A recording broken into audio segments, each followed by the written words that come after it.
Assalamualaikum warahmatullahi wabarakatuh. Bismillahirrahmanirrahim. Alhamdulillahirrahmanirrahim. Wassalatu wassalamu ala asyrafil mursalin Sayyidina Muhammadin wa ala alihi wa sahbihi ajma'in, amma ba'du. Yang saya hormati dan banggakan hadirat Tuan Guru Haji Utama, yang saya hormati yang ada di sebelah saya, Adinda Muhammad Tauhid. Begitu juga para asatidz dan peserta Bahsul Masail pada malam hari ini yang sangat-sangat saya banggakan. Pertama-tama, marilah kita sama-sama memanjatkan puji serta syukur kita kepada Allah Subhanahu wa Ta'ala yang telah mengumpahkan begitu banyak nikmat kepada kita semua, sehingga pada malam hari ini kita bisa melaksanakan salah satu agenda yang diagendakan oleh Pondok Pesantren Al-Halimi, khususnya Pondok Khusus dan Darul Quran, dan juga diagendakan oleh Yayasan Bangsa Muslim.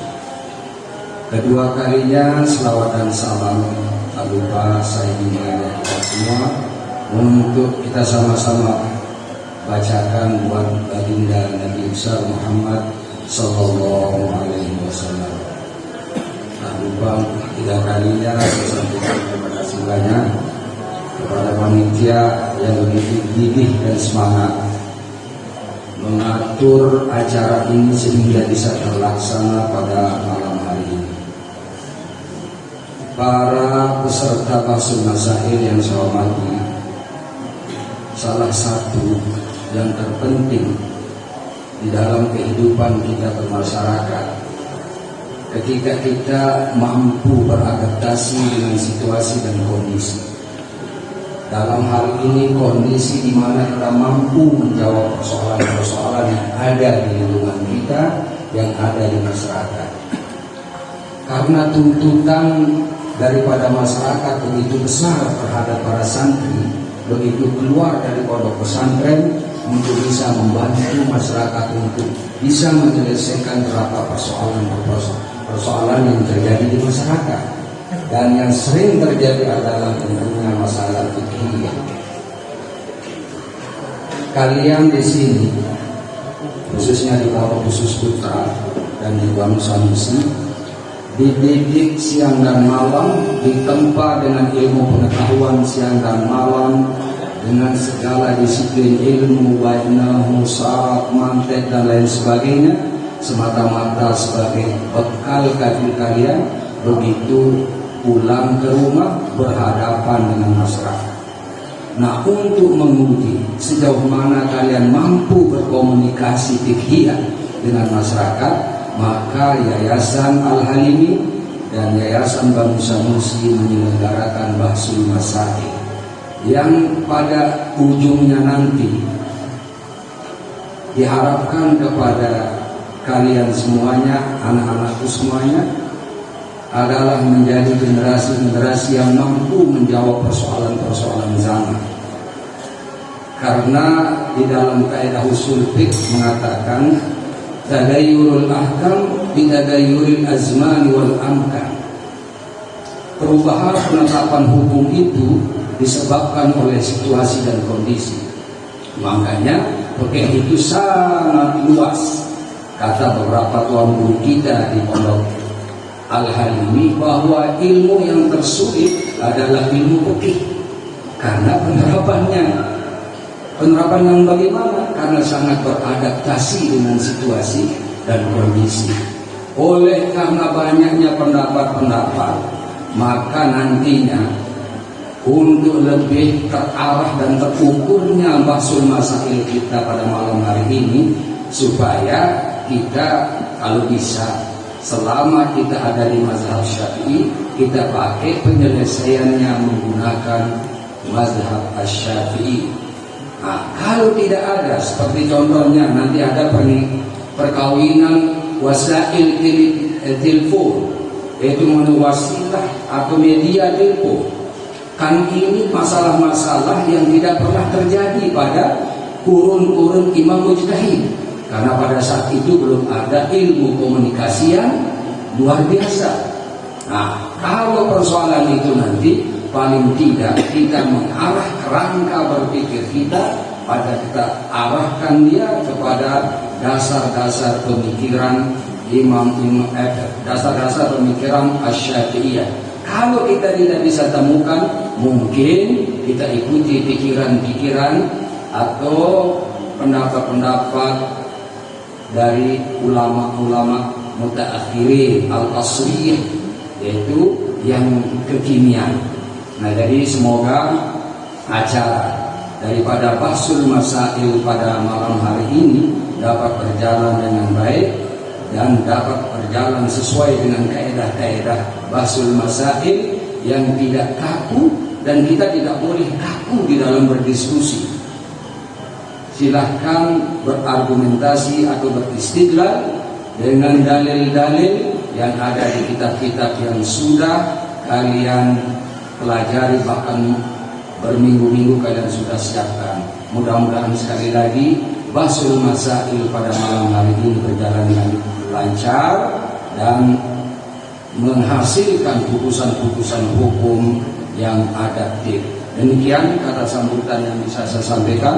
Mudah-mudahan ada manfaatnya. Kalau ada kesalahan, mohon maaf. Demikian, wassalamualaikum warahmatullahi wabarakatuh.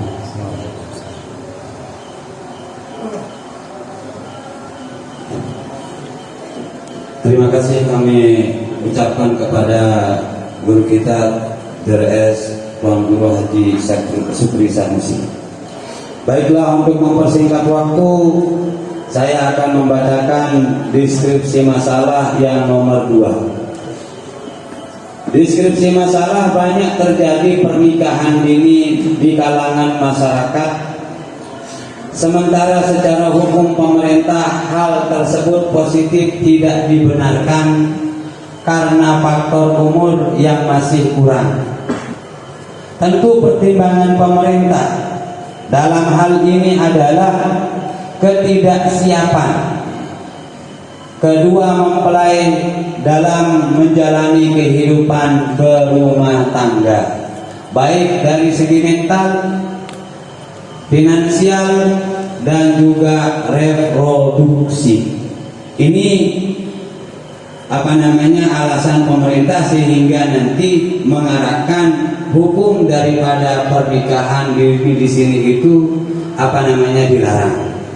Pertanyaannya, bagaimana hukum menikahkan anak perempuan yang masih kurang umurnya, yang dianggap melanggar aturan pemerintah negara?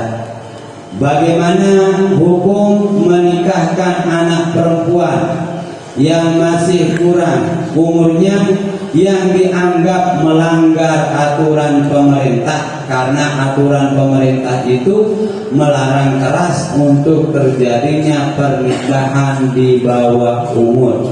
Silakan kepada para peserta musyawirin untuk memberikan tanggapan, ataupun mau menjawab secara langsung, ataupun nanti ada hal-hal yang perlu dipertanyakan dari deskripsi masalah sampai ke pertanyaannya.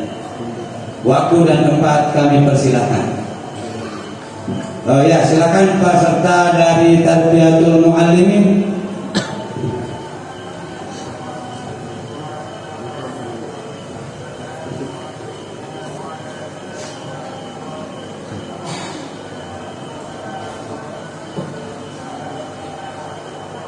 Bisa buat bukan yang itu.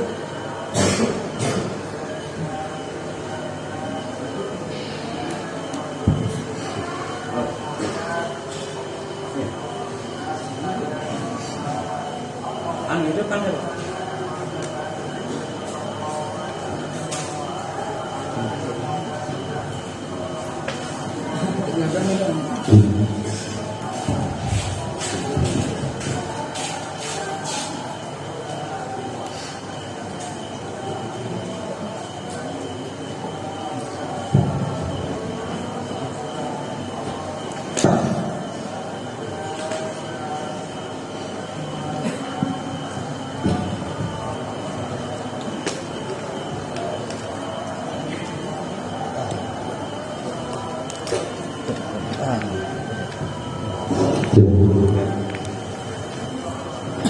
Baik, Assalamualaikum warahmatullahi wabarakatuh. Terima kasih kepada guru kami Ustaz Saiful Bahri yang telah memberikan kami waktu sedikit untuk menjelaskan pertanyaan masalah tadi. Langsung saja. Bismillahirrahmanirrahim. Disebutkan di dalam kitab Al-Fiqhul Islam, Al-Marhasul Awwal Ahliyatul Zawjain, Yara Ibn Syabarah wa Abu Bakr Al-Asam wa Usman Al-Bati rahimahumullahu annahu la yuzawwiju as-saghir was-saghira hatta yablugha biqaulihi ta'ala hatta idza balagun nikah an-nisa falau jaza tazwij qabla al-bulugh lam yakun lihada fa'idah wa li'annahu la hajata bihima ila nikah wa ra'a Ibnu Hazm annahu yajuzu tazwij as-saghira amalan bil athari al-marwiyah fi dhalika amma tazwij as-saghir fa batil hatta yablugha wa idha waqa huwa maqsud wa lam yashtarat jumhur al-fuqaha bi intikad az-zawaj al-bulugh wal aql wa qalu bi sihhat az-zawaj as-saghira wal mahdud.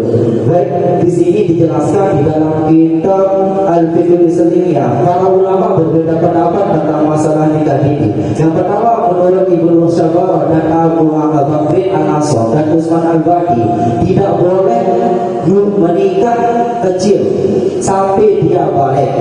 Akan tetapi pendapat daripada Ibnu Hazm itu diperbolehkan karena memang Nabi Muhammad SAW menikah dengan Siti Aisyah. Terlepas dengan pernikahan dini itu dengan nikahnya Nabi Siti Aisyah, ketika Siti Aisyah itu berumur 6 tahun, itu daripada kalau di dalam Islam itu diperbolehkan. Tetapi dampak konteks Indonesia itu kita memiliki undang-undang yang harus kita patuhi. Tentu yang namanya undang-undang itu harus kita patuhi. Orang yang membuat undang-undang itu bukan orang-orang sembarangan. Ada 3 lembaga di dalam pembuatan undang-undang itu. Pertama ada namanya lembaga eksekutif. Lembaga eksekutif itu seperti presiden dan para menteri. Itulah orang yang mengesahkan daripada undang-undang. Yang kedua ada namanya lembaga legislatif. Nah, yang lembaga legislatif ini adalah orang yang membuat undang-undang seperti DPR dan para lainnya. Ada namanya lembaga yudikatif. Nah, lembaga yudikatif ini adalah orang yang sebagai pengawas daripada pembuatan undang-undang. Itu maksud dari seperti Mahkamah Agung, para ulama, di sana para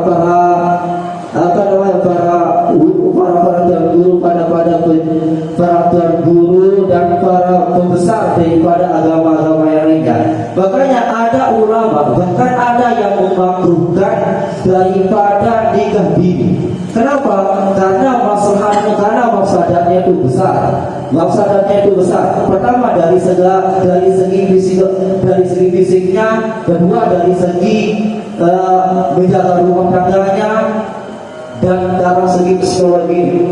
Ya, makanya itu dimakruhkan karena mafsadatnya lebih besar ketimbang daripada masalahnya. Tentu di dalam masalah dan mafsadat itu sudah diterima di dalam mazhab Syafi'i.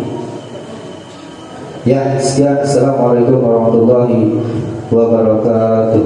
Ya, itu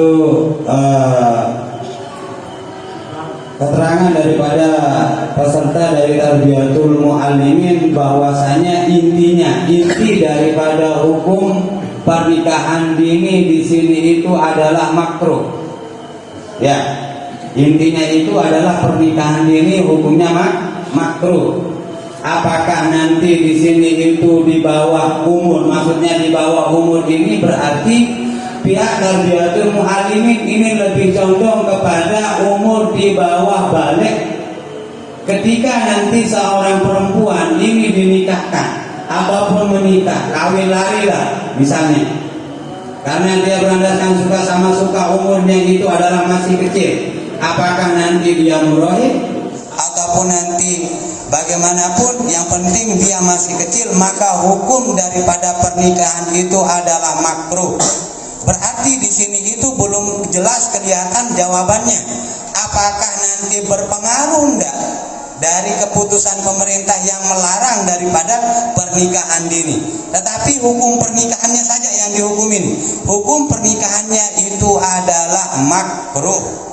Itu pendapat yang lebih ditonjolkan oleh peserta dari Tarbiyatul Muallimin. Ya, mungkin peserta yang lain. Ya, silakan dari Darul Khalidin mau menambahkan atau menolak? Menanyakan deskripsi masalah. Oh ya, silakan. Assalamualaikum warahmatullahi wabarakatuh. Terima kasih kepada moderator. Di sini deskripsi masalahnya, banyak sekali terjadi pernikahan dini di masyarakat. Sementara secara hukum pemerintah, hal tersebut positif tidak dibenarkan karena faktor umur yang masih kurang. Jadi teman kita tadi dari Tarbiyatul Muallimin sudah menjelaskan di dalam kitab Fiqhul Islam bahwasanya Imam Syabroma itu tidak membatasi umur di dalam pernikahan. Yaro Ibnu Syabroma wa Abi Bakrin al-Asam Utsman al-Bati rahimahullah annahu la yuzawwiju as-shaghir wa as-shaghira hatta yablugha. Jadi Imam Syabroma ini tidak membatasi umur. Di dalam kitab-kitab yang lain juga para ulama kita tidak membatasi umur dalam pernikahan. Sedangkan di dalam hukum negara, hukum pemerintahan, negara kita itu sudah membatasi umur karena finansial atau reproduksi atau yang lain. Jadi di sini yang saya mau tanyakan, apakah boleh pemerintah itu membatasi usia pernikahan, sedangkan agama tidak membatasi usia pernikahan? Itu saja. Ya, di sini itu pihak daripada peserta Tarbiyatul Muallimin ini lebih menitik beratkan kepada hukum agama ataupun hukum fikih daripada ulama-ulama ijtihad. Ketika nanti keputusan daripada pemerintah ini ada unsur bertolak belakang, sehingga memunculkan pertanyaan ini, boleh enggak pemerintah itu membuat aturan yang sekira nanti tidak ada masalahnya terhadap agama? Ya, itu menimbulkan pertanyaan lagi. Dari jawaban yang dimunculkan oleh pihak Tarbiyatul Muallimin itu seolah-olah nanti memang secara agama tidak ada pelarangan itu. Sogiro di sini itu entah dia nanti tamyiz, entah dia muroi, entah nanti dia balik, agama tidak ada larangan sama sekali, ya kan?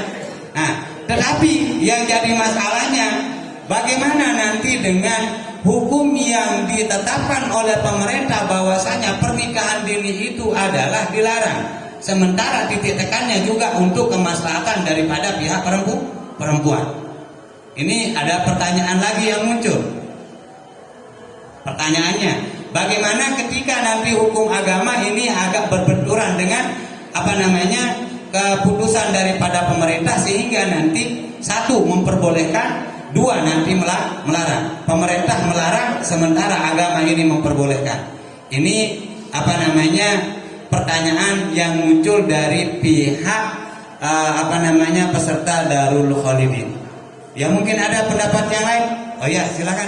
Ya, pondok khusus bagian pertama atau peserta A?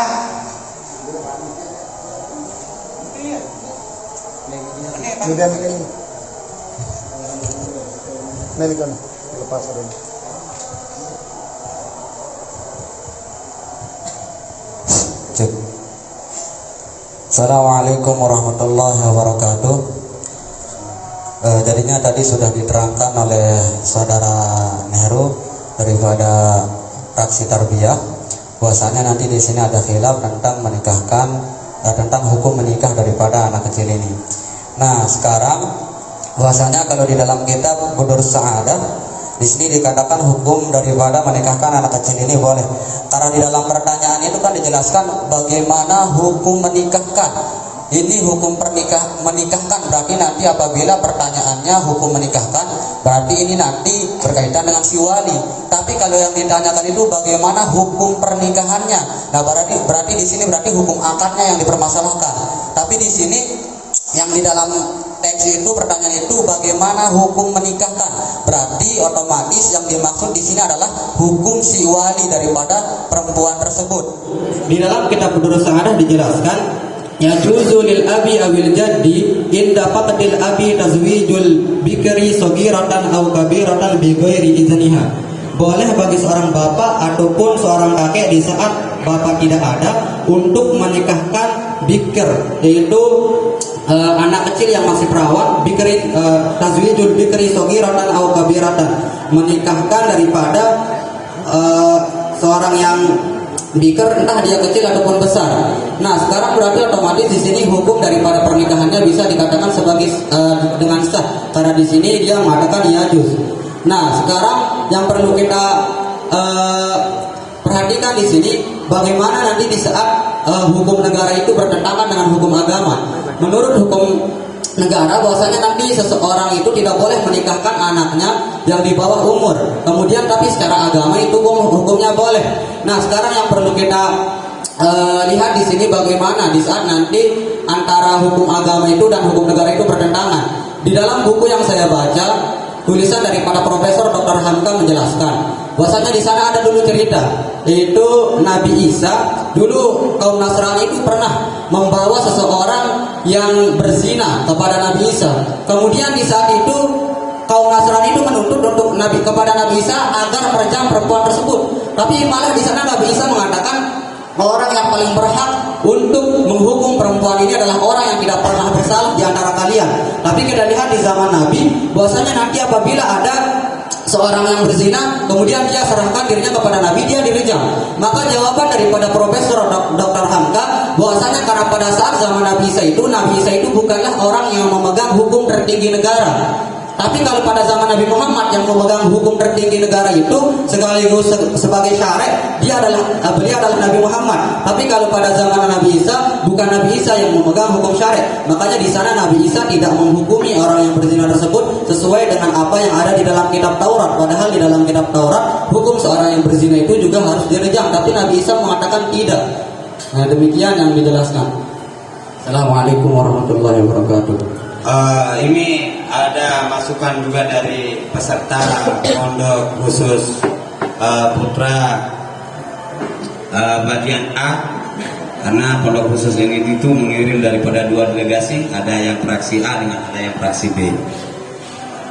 Jadi inti keterangan daripada peserta pondok khusus A itu adalah lebih cenderung mengkategorikan bahwasanya akad nikahnya itu adalah sah dengan referensi bahwasanya cerita antara zaman Nabi Isa dengan zaman Nabi Muhammad. Jadi intinya di sini itu adalah bahwasanya pernikahannya itu sah.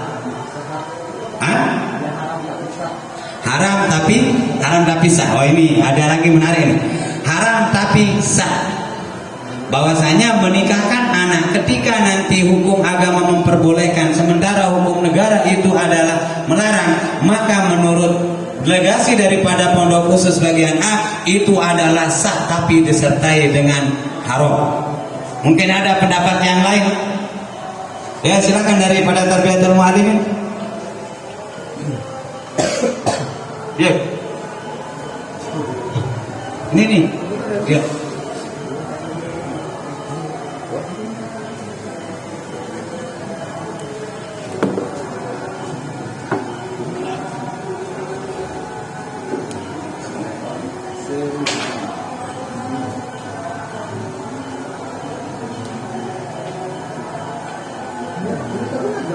Ini kasih yang di sebelah itu dulu.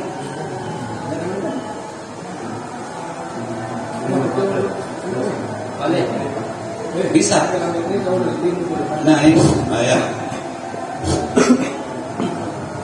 Bismillahirrahmanirrahim. Dari dalam kitab Khasyiyah Minhajul Tulab di terangkan oleh Tuan Musani. Walahu tazwiju sagir akilun, dan boleh bagi seorang wali itu menikahkan anak laki-lakinya yang masih kecil dengan catatan dia berakal.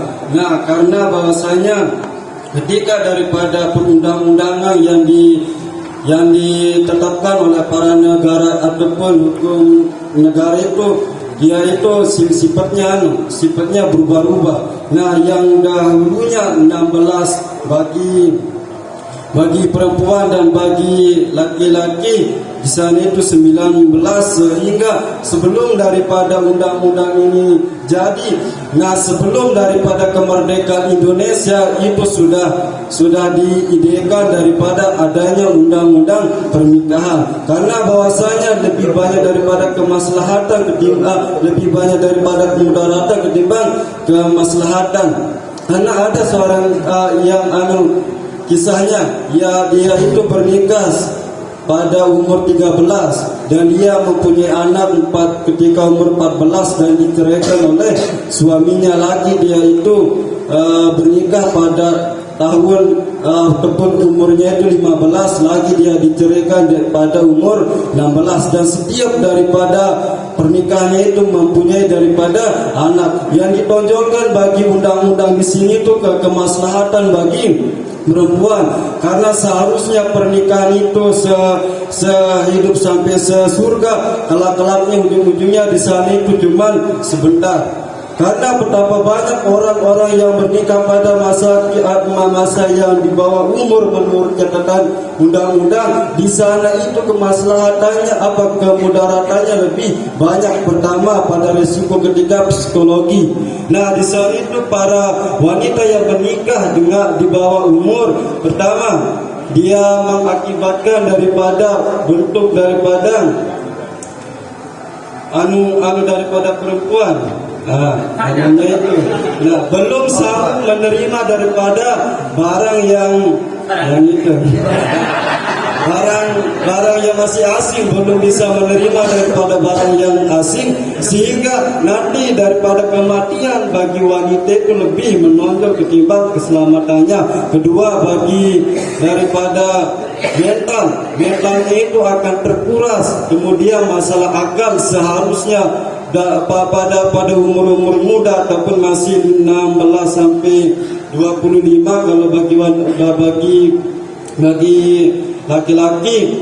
Nah, ketika di sana dia menikah pada usia dini, dia lebih merusak daripada akalnya itu ketimbang daripada dia memainkan akalnya. Ini bentuk daripada negatif orang yang menikah dini, tetapi ada bentuk daripada positifnya itu sangatlah sedikit.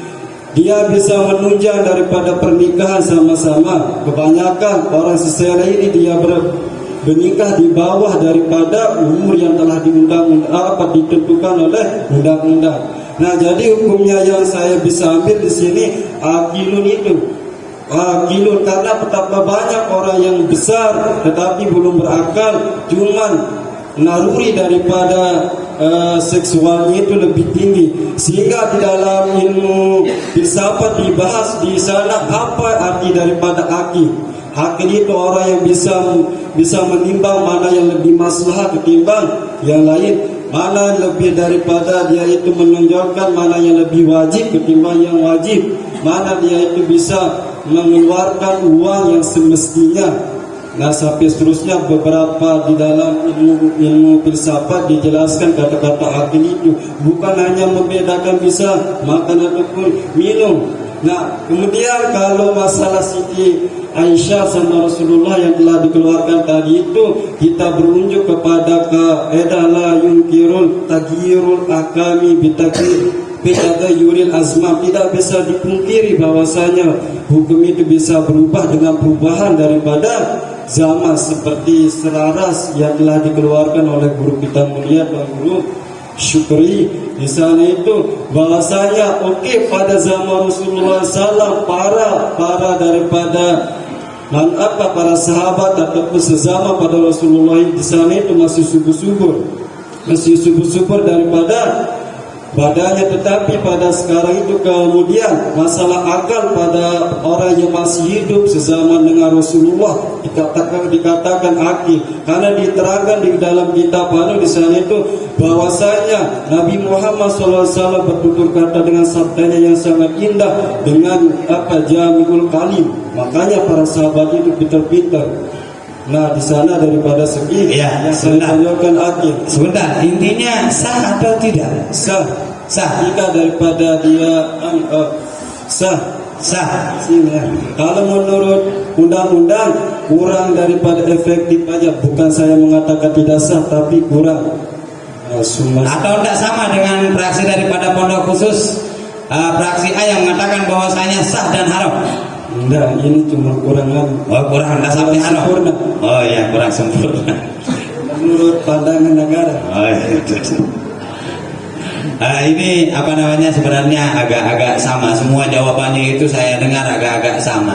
Tapi ada satu yang menarik, itu adalah sah plus haram. Ya, mungkin ada pendapat yang lain. Oh ya, silakan.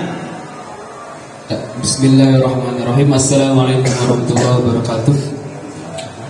Ya, kami ingin menanyakan kembali deskripsi masalah yang tadi.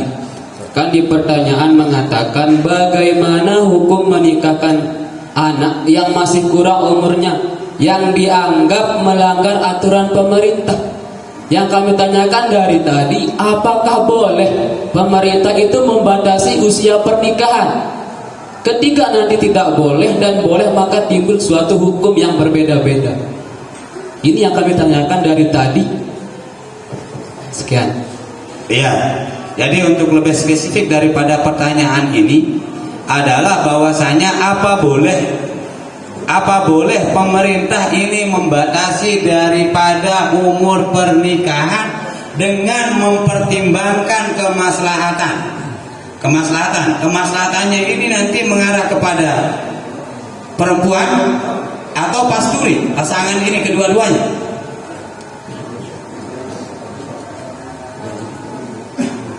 Kedua-duanya, ya. Jadi pihak daripada delegasi Darul Khalidin ini lebih spesifik lagi. Apa boleh pemerintah itu membatasi daripada umur pernikahan dengan mempertimbangkan kemaslahatan yang akan terjadi kepada kedua orang mempelai pasturi ataupun pasangan suami istri atau bakal suami istri. Itu lebih condong ke sana. Apa boleh dari sini loh, dari pertanyaan ini memunculkan pertanyaan, apa boleh pemerintah itu nanti membatasi daripada umur pernikahan, ya kan? Umur pernikahan yang sudah memang secara syariat itu sudah diperbolehkan. Seperti itu kan? Dari redaksi-redaksi yang sudah dijelaskan itu loh. Dari redaksi-redaksi yang dijelaskan bahwasanya ulama fikih itu tidak ada satupun yang melarang pernikahan dini. Sementara pertanyaannya itu adalah boleh tidak sekarang pemerintah ini membatasi daripada umur pernikahan dengan mempertimbangkan kemaslahatan yang terjadi terhadap pasangan suami istri. Ya, silakan. Mungkin ada delegasi yang lain. Ya, silakan. Tarbiyatul Mu'allim. Siapa? Itu kasih dulu nah. Yang itu. Yang saya tunjuk. Bismillahirrahmanirrahim. Assalamualaikum warahmatullahi wabarakatuh. Sebelumnya karena ini berkaitan tentang undang-undang, saya akan membacakan Undang-Undang Instruksi Presiden Nomor 1 Tahun 1991 Pasal 15 Ayat 1 tentang kompilasi hukum Islam. Tentang kompilasi hukum Islam, harus menikahkan anak itu yang laki-laki 19 tahun, kemudian perempuan 19 tahun. Yang awalnya 16 tahun, kemudian direvisi oleh DPR. Yang awalnya 16 tahun, kemudian direvisi pada tanggal 20 November 2019, direvisi lagi oleh DPR menjadi 19 tahun. Yang undang-undang ini mewajibkan anak untuk menikah yang laki-laki 19 tahun, kemudian perempuan 19 tahun. Alasannya untuk keselamatan keluarga dan rumah tangga.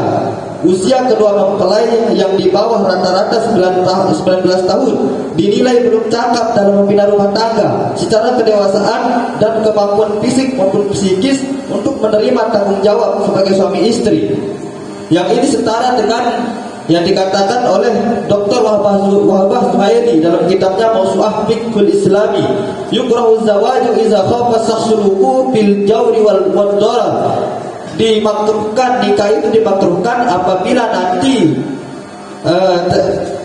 nanti takut terjadinya tekanan atau sesuatu yang membahayakan kepada dua mempelai, karena kalimat ini sahsun lebih umum dalam kamus Mu'jam al-Mu'asarah. Sahsun ini lizakari wal unsa, khaufan la yasiru ilal martabatil yakini in tazawwaja. Apabila nanti terjadinya perkawinan ini, khaufan la yasiru ilal martabatil yakini in tazawwaja, tapi rasa takut yang tidak membawa kepada keyakinan. Li'ajzi anil infaki. Pertama, li'ajzi karena tidak mampu untuk menafkahkan istrinya. Ini lebih condong kepada fisik yang laki-laki, tidak lebih condong kepada fisik laki-laki tidak mampu menafkahi istrinya. Au isa'atil isyrati, atau nanti membahayakan bagi pergaulannya. Ini lebih condong kepada psikis perempuan. Au puturi rukbati bin nisa, atau nanti hilangnya, bahkan kurang atau hilangnya rasa cinta kepada perempuan itu. Ini yang biasanya menyebabkan terjadinya cerai dini terhadap pasangan suami istri ketika menikahi anaknya itu di bawah umur, karena sesuai dengan undang-undang tadi yang mengatakan secara kedewasaan dan kemampuan fisik maupun psikis. Dan di sini isa'atil isyrat ini dan futur rubat ini lebih condong kepada psikis perempuan maupun laki-laki. Sekian, wallahu a'lam. Jadi intinya sama dengan konsisten ya, bahwasanya itu hukumnya makruh apabila hukum daripada pernikahan itu adalah sah plus makruh dengan mempertimbangkan hukum makruhnya. Hukum makruhnya itu akan berlaku apabila tidak terjadinya khauf. Ya. Apabila tidak terjadinya khauf, berarti nanti kalau seumpamanya akan terjadinya khauf sehingga nanti banyak terjadinya perceraian dini karena mentalnya itu yang down, sehingga nanti bisa saja dia mengarah kepada hukum haram atau tidak sah. Kan pertanyaannya ke sana nanti ibarat yang Anda baca itu. Wa yukrahu, maka hukum daripada pernikahan dini itu adalah makruh dengan mempertimbangkan daripada kelakuan yang akan dilakukan oleh dua orang pasangan suami istri. Baik itu secara finansial, baik itu nanti secara kesuburannya ataupun nanti daripada fisiknya, maka hukumnya ini adalah makruh. Apabila nanti tidak, ya berarti kan tidak makruh, berarti boleh. Dari ibarat yang Anda baca. Iya, khaufan itu ya khawatir ya. Iya, khawatir. Kalau seumpamanya terjadi kekhawatiran, otomatis itu nanti yang menyebabkan hukumnya makruh. Kalau tidak, berarti kan tidak. Ya, berarti Anda mengatakan bahwasanya hukum daripada pernikahan dini itu adalah sah plus makruh. Ya, kalau yang dari Generasi Pondok Khusus Putra itu haram sah plus haram. Ya, berarti jawaban yang masuk dari fraksi Pondok Khusus Putra bagian A dan Tarbiyatul Mu'allimin itu ketika terjadi antara hukum yang sudah ditetapkan oleh ulama fikih dan nanti bertentangan dengan dengan negara, itu ada dua konsekuensinya Pak menurut mereka baik itu daripada Pondok Khusus ataupun Tarbiyatul Mu'allimin, itu ada hukumnya makruh dan sah, ada yang hukumnya haram plus sah. Ketika nanti pemerintah ini boleh untuk memberikan batasan umur. Dari ibarah yang keduanya ini baca bahwasanya pemerintah itu boleh menetapkan ataupun menentukan umur daripada pernikahan dengan catatan itu nanti hukumnya makruh dan sah. Silakan. Nah, berarti kesimpulannya, apakah boleh pemerintah membatasi usia pernikahan? Seperti itu. Ya. Oh, berarti sebentar dulu sebentar. Bahwasanya berarti dari jawaban yang Anda sampaikan tadi itu, berarti nanti pemerintah itu juga boleh untuk memberikan batasan usia untuk menikah dengan mempertimbangkan daripada kemaslahatan bagi dua mempelai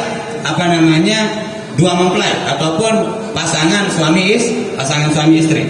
Berarti itu yang Anda inginkan ini. Nah, yang saya tegaskan, ketika apakah kan boleh pemerintah itu membatasi usia pernikahan? Kalau boleh, mana dalilnya? Ketika tidak boleh, mana dalilnya? Ya, berarti Anda tidak memahami dari ibarah yang dibaca oleh kedua belah pihak ini. Berarti maksudnya di sini itu adalah ketika ada hukum, saya jelaskan lagi nih loh, dari ibarah yang keduanya mereka baca ini. Dari kedua ibarah, baik dari Pondok Khusus Putra ataupun Tarbiyatul Mu'allimin, ini memberikan celah. Yang Anda tanyakan, boleh tidak pemerintah ini membatasi daripada usia pernikahan? Ya kan? Dengan mempertimbangkan daripada kemaslahatan bagi kedua orang mempelai wanita dan laki-laki ini, dengan mempertimbangkan kemaslahatan untuk keduanya. Boleh tidak? Ini menurut ibarat yang mereka baca itu boleh, ya boleh. Tetapi nanti konsekuensi hukumnya itu ada yang mengatakan haram, ada yang mengatakan makruh. Boleh bagi pemerintah untuk menentukan daripada batasan hukum, tetapi nanti melihat konsekuensinya yang terjadi.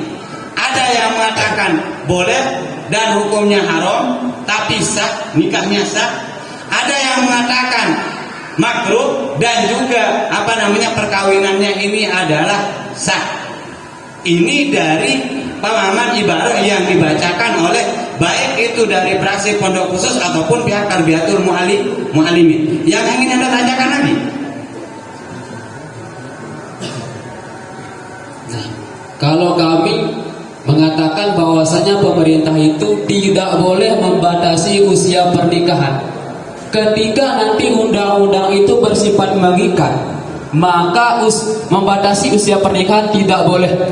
Dengan kiasan di sini dijelaskan di dalam kitab Fiqhul Islami Ma'adillah.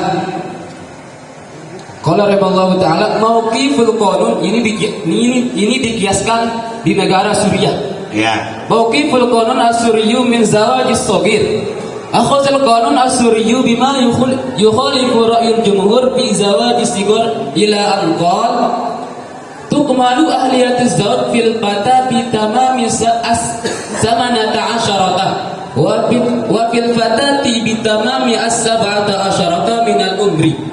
Ini kan menegaskan bahwasanya pemuda laki-laki itu usia batasan menikah itu 18 tahun, kalau perempuan 17 tahun. Ini menurut pendapat Ibnu Subromah. Lakin ajaza hazal qanun, akan tetapi undang-undang di sini ini mengatakan ayyuzana bizawajil fata ba'da ikmalihi sinnul 15 wal fatati ba'da ikmaliha sinnus 13. Ini bersifat undang-undangnya bersifat tidak mengikat. Akan tetapi kalau kita ketahui bahwasanya undang-undang Indonesia itu mengikat. Ketika nanti dia pernikahan dini, maka tidak diberikan surat pernikahan, tidak diberikan, berarti bersifat mengikat. Maka ketika nanti undang-undang itu bersifat mengikat, maka tidak boleh. Akan tapi kalau bersifatnya itu menganjurkan bahwasanya menikah itu ketika laki-laki 21, perempuan 19, maka diperbolehkan ketika menganjurkan. Sudah sekian. Berarti Anda mengatakan bahwasanya pemerintah itu tidak boleh membuat undang-undang yang mengikat ketika nanti undang-undang itu sudah mengikat. Berarti kan kita ini undang-undang sudah mengikat berarti nih. Iya. Berarti nanti hukum pernikahannya itu adalah menurut Anda tidak sah? Sah, akan tapi melanggar aturan pemerintah. Berarti haram dengan sah dong berarti. Kan pernikahan di sini ini kan memandang hukum agama. Ya. Ya kalau di hukum agama ya sah-sah saja. Ya. Berarti Terus? akan tapi melanggar aturan pemerintah. Ketika melanggar aturan pemerintah berarti konsekuensinya itu dari pemerintah, bukan dari agama. Maksudnya nanti kan kita juga dianjurkan. Kalau yang seperti itu loh, kalau ibarat yang Anda pakai itu, kita juga kan dianjurkan untuk taat kepada pemerintah. Ketika nanti hukum taat itu tidak berlaku dan Anda itu nanti justru malah melanggar, apakah nanti hukumnya berdosa atau enggak? Sebagai warga negara yang baik, Bu. Ya kalau sebagai warga negara yang baik, ya mungkin berdosa. Nah, ya, makanya Anda sebenarnya setuju dengan apa yang dikatakan oleh pihak pondok khusus ini, sah plus haram, gitu loh maksudnya.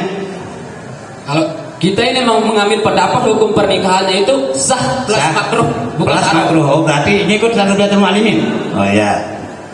Berarti di sini itu apa namanya, ada dua praksi. Ada 3 praksi, tapi Tarbiyatul Mu'allimin ini lebih mengukuhkan daripada pendapatnya Tarbiyatul Mu'allimin yang lebih condong kepada hukum pernikahan itu adalah sah, dan apa namanya, dan pihak daripada Pondok Khusus Putra itu lebih condong kepada sah plus haram. Ya, mungkin ada pendapat yang lain atau yang mau menambahkan? Mau menambahkan? Menambahkan apa? Menambahkan ya, silakan.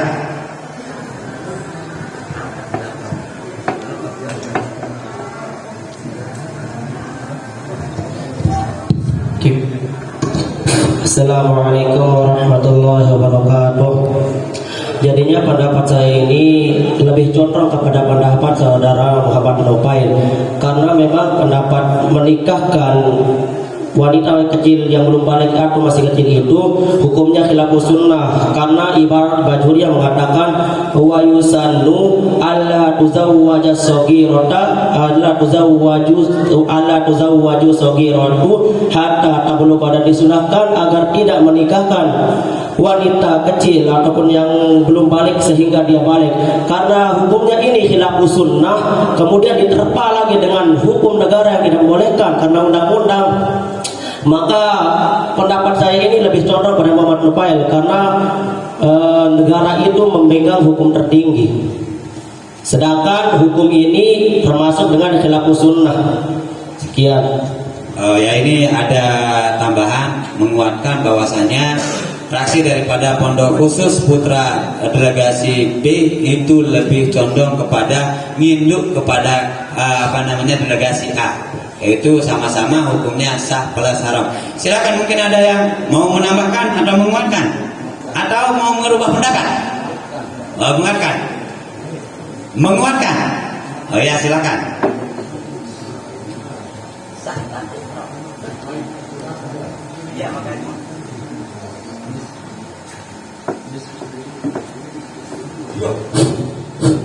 Bismillahirrahmanirrahim. Assalamualaikum warahmatullahi wabarakatuh.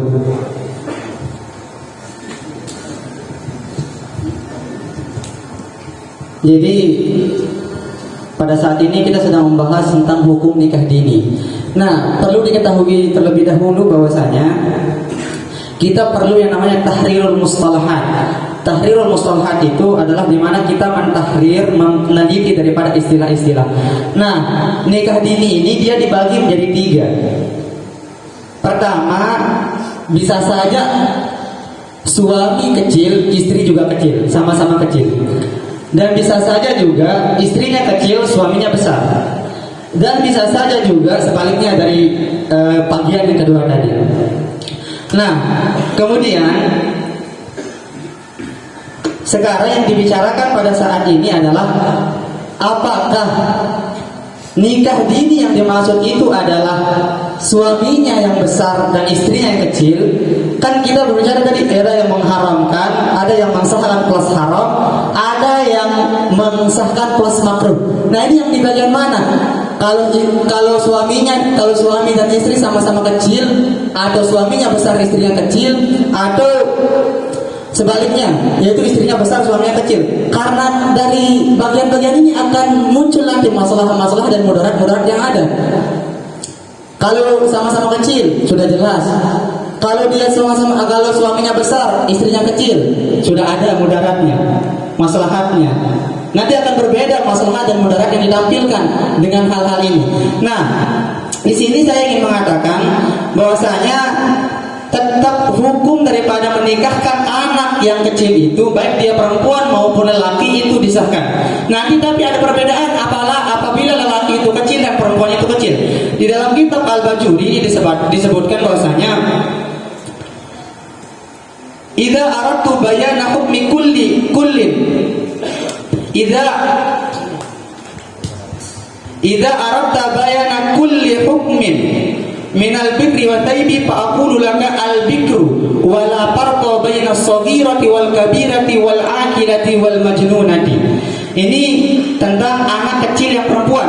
Nah, anak kecil yang perempuan ini yusannu isti'zanuha idza kanat mukallafatan.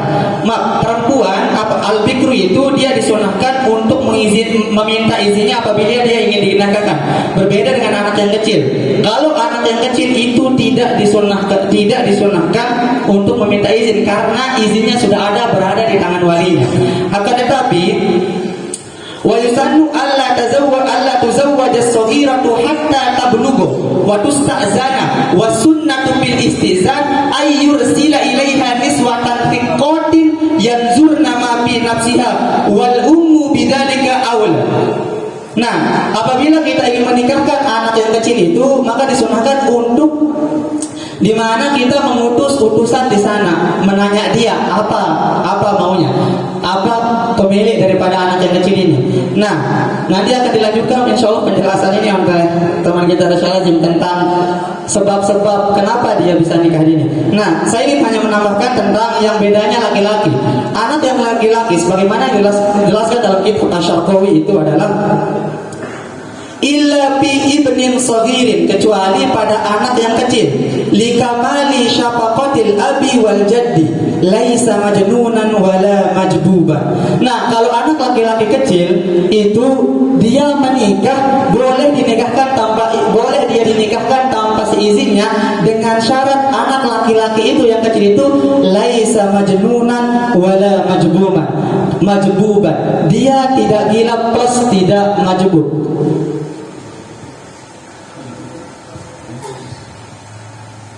Ini cuma tambahan. Berarti itu lebih titik tekan daripada ibarah itu adalah kepada wali. Ya, titik tekan daripada ibarah itu adalah mengarah kepada wali mujbir. Untuk ketika dia itu menikahkan anaknya. Seperti itu ya. Itu hanya sekadar tambahan ataupun nanti pergeseran hukum itu apakah nanti dia itu sama-sama kecil atau sama-sama besar atau nanti besar dengan kecil. Itu landasan hukum untuk boleh menikahkan anak. Ya. Oh ya. Ya.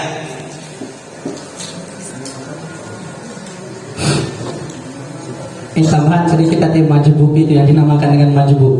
Jadi dalam kitab Bajuri yang namanya majbub itu bilba'i al-muwahhadati wa huwa mangkuti adzakaruhu wa baqiyat athnayahu. Itu yang namanya majbub. Jadi kan tadi anak laki-laki ma laisa majnunan wala majbuban.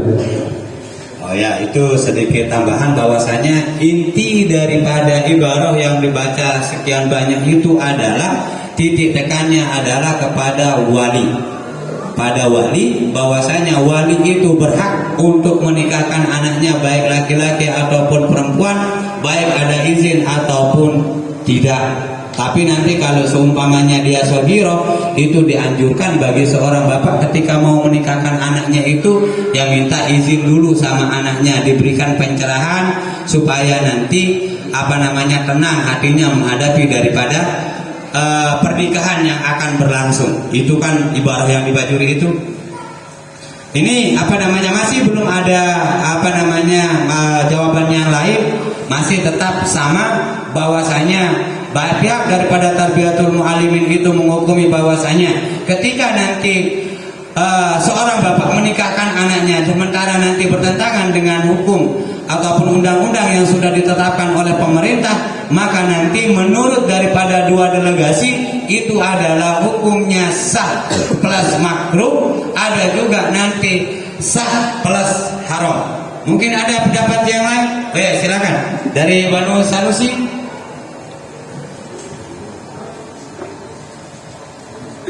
Bismillahirrahmanirrahim. Assalamualaikum warahmatullahi wabarakatuh.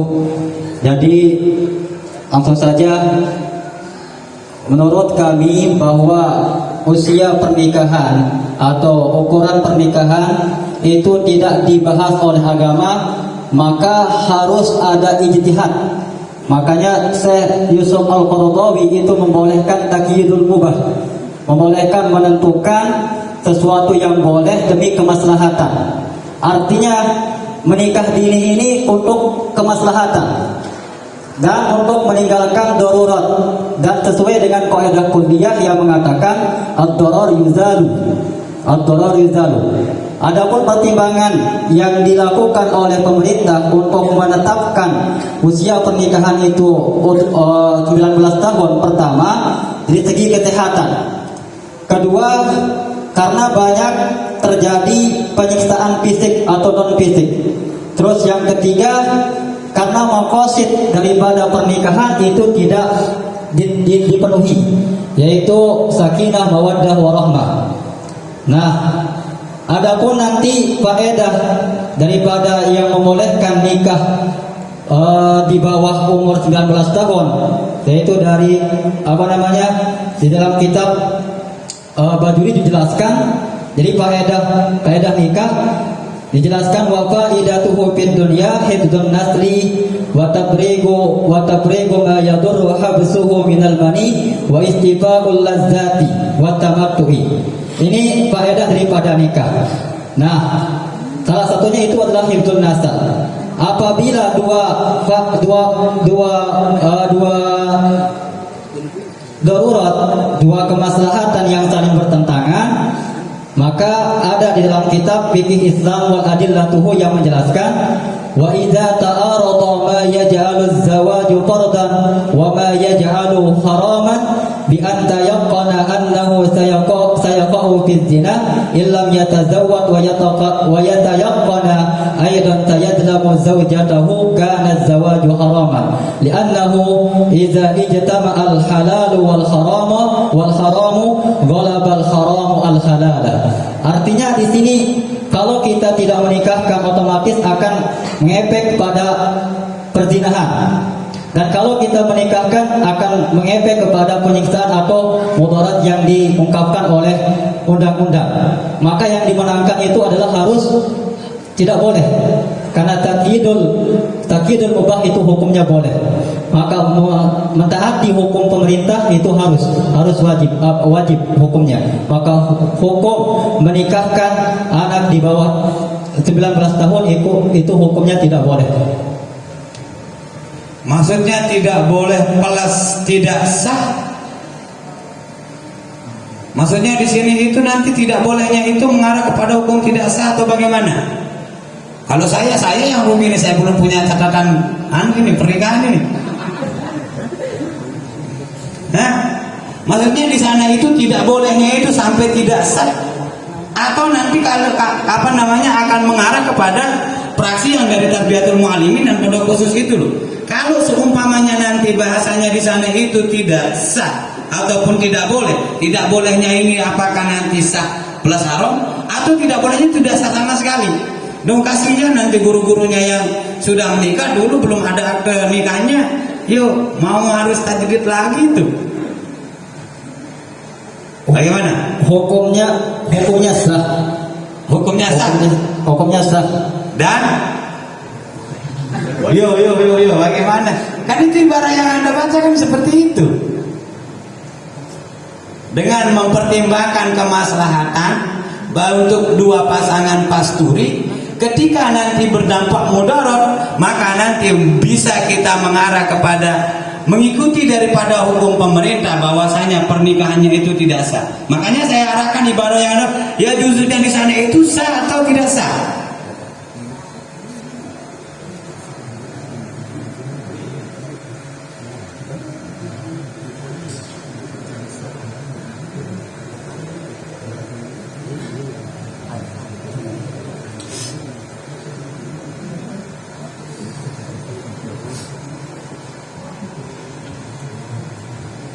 ya silakan, mau dibantu.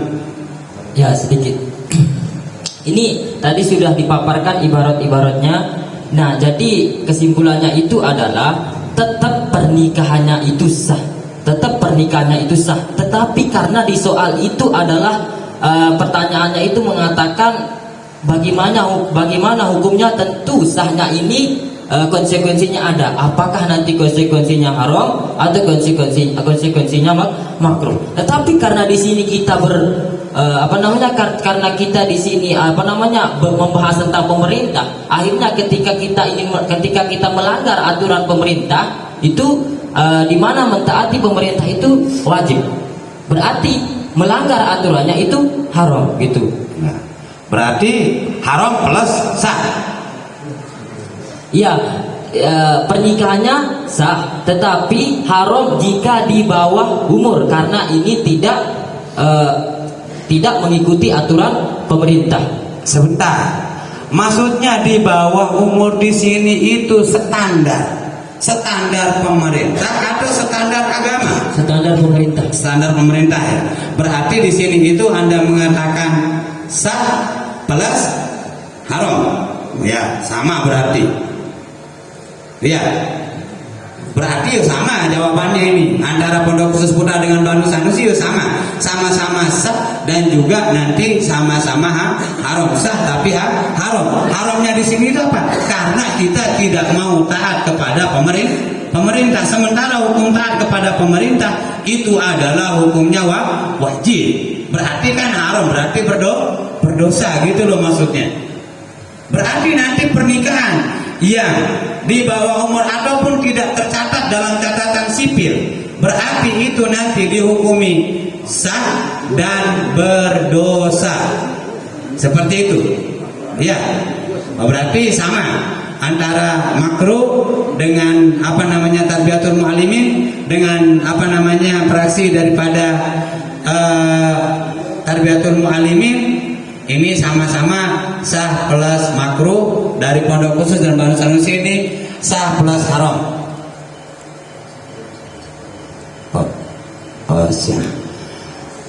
Ini sudah ya final daripada peserta ini. Ada dua jawaban dengan ibarah masing-masing. Itu satu makruh sah plus makruh, yang kedua haram plus sah atau sah plus haram. Ini dari praksi Pondok Khusus dan Banu Sanusi, tarbiyatul muallimin dan Banu Sanusi itu sah plus makruh. Oleh karena itu kami minta untuk silakan saja nanti kalau masih janggal dengan jawaban yang ada di promo, silakan saja kalian itu ngerot ataupun tidak sependapat. Untuk mempersingkat waktu kami persilakan untuk para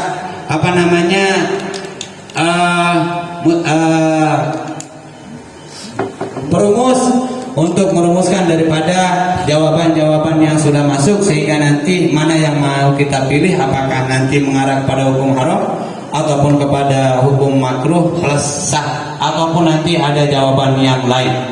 Silakan kepada para perumus.